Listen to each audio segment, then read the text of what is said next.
नमस्कार, आप देख रहे हैं न्यूज आपका। सिमडेगा जिला के बानो प्रखंड में एक बार फिर से सांप काटने से एक व्यक्ति की मौत हो गई है। आपको बता दें कि बानो प्रखंड के टोनिया कर्रा डमेर गांव में एक बार फिर से एक व्यक्ति की सांप काटने से मौत हो गई है। इससे पहले भी मोहली कंडुलना नामक व्यक्ति की सांप काटने से मृत्यु हो चुकी है। वो जमीन पर सोया हुआ था और हम उस वक्त ग्राउंड रिपोर्टिंग करने भी गए हुए थे, परिवार वालों से मिलने भी गए हुए थे।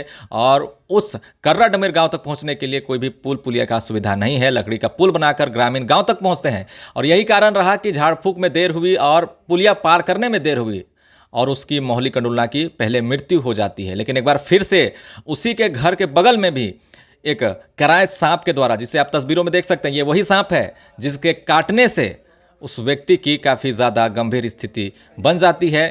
सही समय पर बानो अस्पताल में भर्ती कराया जाता है रात के समय में, लेकिन बानो से उसे रेफर कर दिया जाता है सिमडेगा के लिए। सिमडेगा जब हम पहुंचते हैं, हमारे साथ जिला परिषद सदस्य बिरजू कंडुलना, साथ में झामुमो प्रखंड उपाध्यक्ष तनवीर हुसैन मौजूद थे। उन्होंने मरीज से मुलाकात की मगर वो होश में नहीं था और जो व्यक्ति उसे लेकर आया था उन्होंने क्या कुछ जानकारियाँ दी हैं, चलिए देखते हैं। क्या नाम है? जूलियस बुंकर, गाँव कर्रा डमेर। क्या हुआ है? सांप काटा है। किसको? जोसेफ कंडुलना को। कितने बजे घटना हुई? 1 बजे रात को। अच्छा, कौन सा सांप काटा है? कराइट सांप। अच्छा, वो जमीन पे सोया हुआ था क्या? जमीन पे सोया हुआ था। 1 बजे रात। उसके बाद आप कितने बजे बानो पहुंचाए थे? बानो हम लोग पहुंचाए थे 2:30 बजे लगभग। 2:30 बजे। उसके हाँ। बाद वहाँ पे इलाज कितना देर चला? इलाज वहाँ पे 1 घंटा। अच्छा, उसके बाद क्या बोला डॉक्टर? डॉक्टर बोला उसके बाद कि सिमडेगा ले जाओ। अच्छा, फिर आप रात भर कब निकले वहाँ से? फिर वहाँ बानो से हम लोग करीब निकले 3:30 बजे लगभग। तो जो गांव हम लोग गए थे वहाँ पर तो पुलिया भी है, लकड़ी का बना हुआ है। हाँ, तो बस्ती से कैसे निकाले उसको?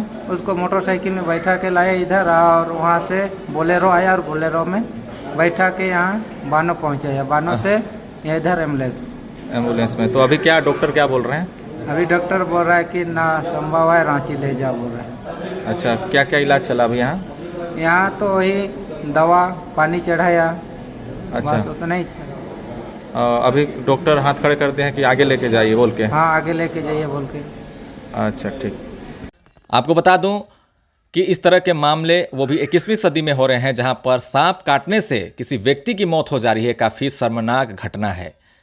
पहली बात तो है कि टोनिया कर्रा डमेर गांव तक पहुंचने के लिए पुलिया नहीं है और जिसके कारण कोई भी व्यक्ति बीमार पड़ जाता है, किसी व्यक्ति को सांप काट देता है, उसे निकालने में ही जो है काफ़ी ज़्यादा समय लग जाता है। उसे स्वास्थ्य केंद्र में भर्ती कराने के बावजूद वो जीवित नहीं रह पाता है। कारण बस इतना है कि आखिर बानो प्रखंड में जो स्वास्थ्य केंद्र है वहाँ पर कैंटीवेनम मौजूद नहीं था उस वक्त। आखिर क्यों यहाँ से हर मरीज को रेफर कर सिमडेगा भेज दिया जाता है? वहाँ पर सिमडेगा में भी डॉक्टरों से जब हमने बातचीत की तो पता चला कि मरीज की स्थिति काफ़ी ज़्यादा नाजुक है और डॉक्टरों ने हाथ खड़े कर दिया। उनका कहना था कि इसके इलाज के लिए आप आगे रेफर कर दें, यानी कि कहीं पर भी कोई जिम्मेवारी लेना नहीं चाहता है। बानों से अपनी जिम्मेवारी और पल्ला झाड़ने के लिए यहाँ से रेफर कर दिया जाता है। सिमडेगा से फिर पल्ला झाड़ने के लिए उसे रांची रेफर कर दिया जाता है और रास्ते में ही कुछ ही दूर जाने के बाद उस व्यक्ति की मौत हो जाती है।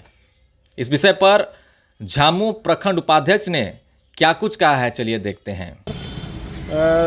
जैसा कि हम लोग के पास फिर एक मामला आया हुआ है कर्रा डमेर का। फर्स्ट मामला जो सीरियस होके पेशेंट मर गया, फिर दोबारा वही मामला आया है, वही उसी गांव का कर्रा डमेर का बानो का ही मामला है और बानो हॉस्पिटल के द्वारा रेफर कर दिया गया सिमडेगा। पेशेंट काफ़ी सीरियस है। हम लोग आके देखे हैं जिला परिषद के साथ में और देखे कि पेशेंट का सीरियस है। डॉक्टर से मिले और वो बोल रहे हैं कि पेशेंट सीरियस है, इसलिए इनको हम रिम्स रेफर कर दी। तो हमारा कहना है कि जब पेशेंट सीरियस हो जाता है बानो से, प्रखंड मुख्यालय से उसको जिला मुख्यालय भेजा जाता है, तो उसको क्यों नहीं डायरेक्ट रिम्स भेज दिया जाता है, बड़ा हॉस्पिटल?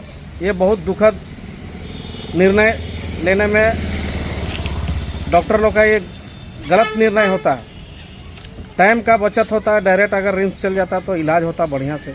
अभी देखिए पेशेंट को बोल रहा है कि उम्मीद कम है, भरोसा ज़्यादा है। तो इस तरह का नहीं होना चाहिए। सांप काटने से इस तरह की मौतें लगातार सिमडेगा जिला में देखने को मिलती है। कई तरह के कारण हैं इससे। पहली कारण तो यह भी है कि ग्रामीण इलाकों में जिनके घर कच्चे होते हैं या फिर पके भी होते हैं, वे लोग जमीन पर सोते हैं।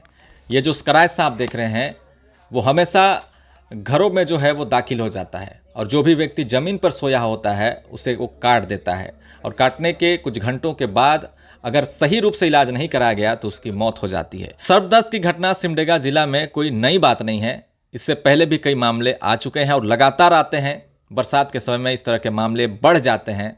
सांपों के काटने से सैकड़ों लोगों की जानें चली गई हैं। लेकिन जो स्वास्थ्य विभाग है, खासतौर पर ग्रामीण इलाकों के प्रखंड जो क्षेत्र है उन इलाकों में एंटीवेनम मौजूद नहीं होता है। इस वजह से लेट भी हो जाता है और कई कारण हैं। पहला कारण ये भी है कि गांव में जो है ग्रामीणों को लगता है कि झाड़ फूक की जो है करने से जो है वो व्यक्ति सही हो सकता है, इस वजह से लेट हो जाती है। और कई बार एम्बुलेंस सही से गांव तक नहीं पहुंच पाता है, वो सही से सही समय पर अस्पताल तक नहीं पहुंच पाता है और यही कारण बन जाती है उसकी मौत का। और कितनी शर्मनाक घटना है ये। और साथ ही निंदनीय भी है कि कर्रा डमेर गांव में एक बार फिर से सर्पदंश के कारण एक जोसेफ कंडुलना नामक व्यक्ति की मौत हो जाती है। जोसेफ कंडुलना के बारे में बताया गया कि उसके माता पिता भी नहीं हैं। एक पड़ोसी के द्वारा उसे अस्पताल में भर्ती कराया गया और पोस्टमार्टम होकर कल जो है उसका शव घर पहुंचा। लेकिन एक ही गांव में दो ऐसे मामले नज़र आए जिसमें दोनों व्यक्ति की सांप के काटने से मौत हो जाती है। यानी एक तरह से देखें तो विभाग को भी इस पर ध्यान देना चाहिए और साथ ही ग्रामीणों को भी कुछ खास चीज़ों को ध्यान रखना चाहिए कि रात के समय में ज़मीन पर नहीं सोना है। आप कभी भी ज़मीन पर सोते हैं तो सतर्क हो जाएं, क्योंकि ग्रामीण इलाकों में जहाँ पे झाड़ियाँ होती हैं वहाँ से सांप के आने का खतरा सबसे ज़्यादा होता है। इस वजह से घर के आसपास जो झाड़ियाँ हैं उन्हें भी साफ करना चाहिए।